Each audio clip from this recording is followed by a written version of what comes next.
Okay, so we are in chapter 5 of Pricing and Revenue Optimization by Robert Phillips. And I'm here, this video is just give you a short introduction to this chapter. And I'm trying to basically highlight what I want you to really focus on and show you what I don't really care that you focus too much on, just so you can be kind of more productive in how you read the book. So definitely always start with really reading this introduction.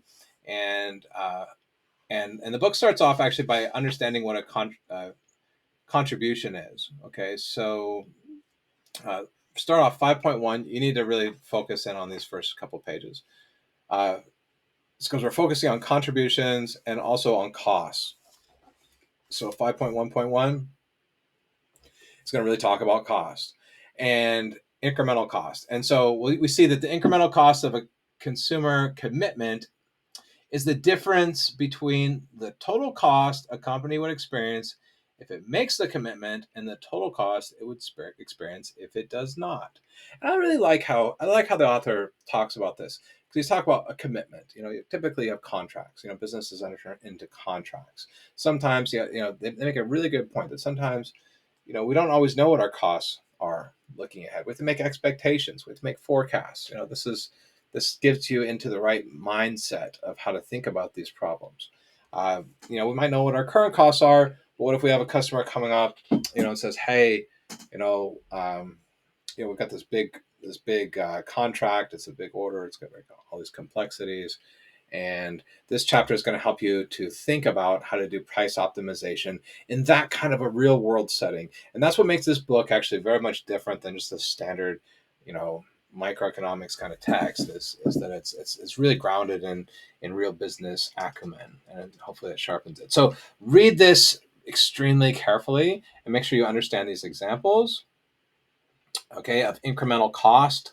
Incremental cost is very foundational, because what we're talking about in this chapter is optimization. And optimization is really balancing. It's a balancing act between revenues and costs, right? That's what profit is. It's revenue and cost, revenue minus cost. So this is where optimization is all seated.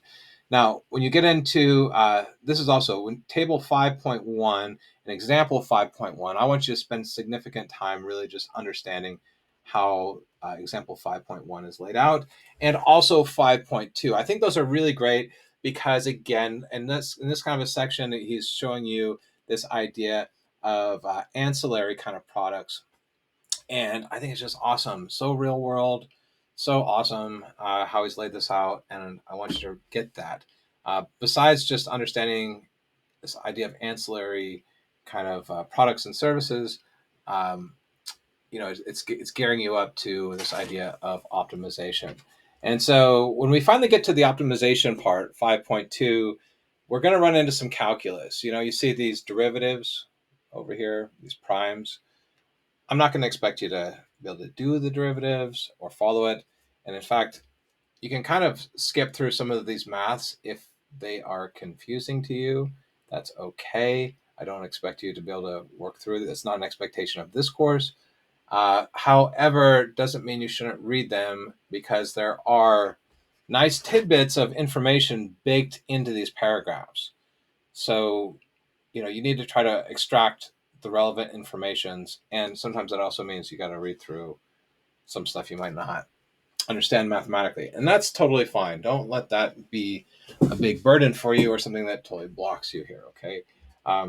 Again, if you want to think about optimality conditions, I put just a refresher if on Econ 101 from microeconomics, my undergrad course, and that's in a separate video if you want to take a look at that, because you get to this really classical type of condition: marginal revenue equal marginal cost.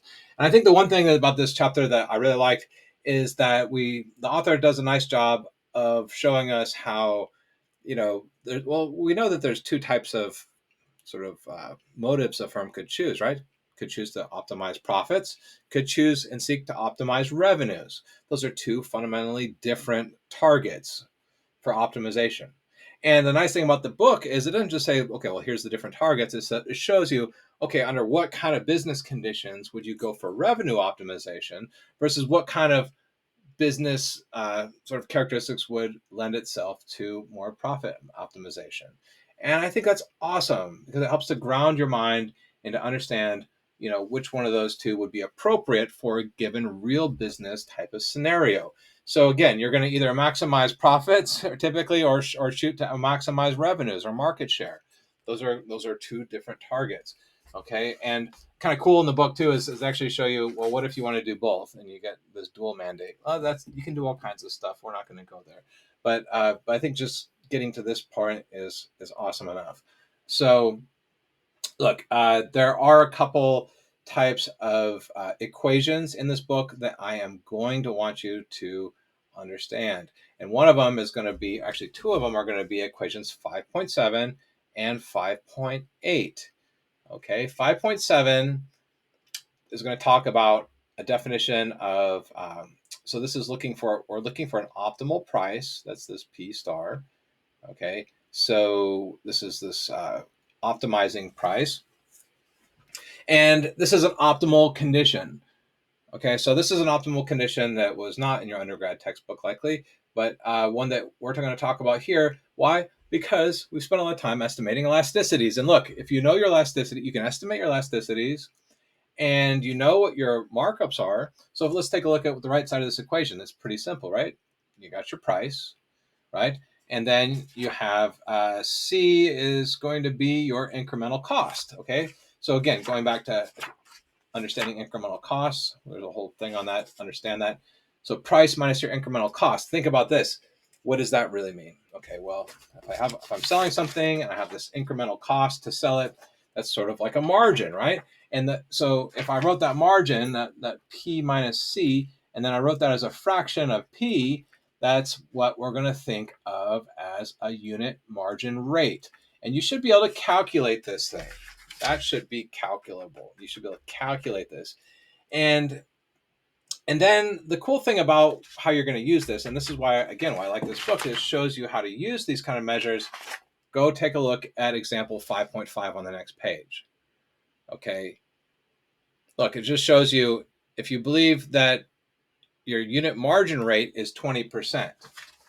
That means if you believe that this is your unit margin rate, if this is equal to 20%, then what would that imply about what you believe your elasticity should be at that point? Okay, what would that be? It'd be 1 over 20%, or it would be that implies an elasticity of 5. You see?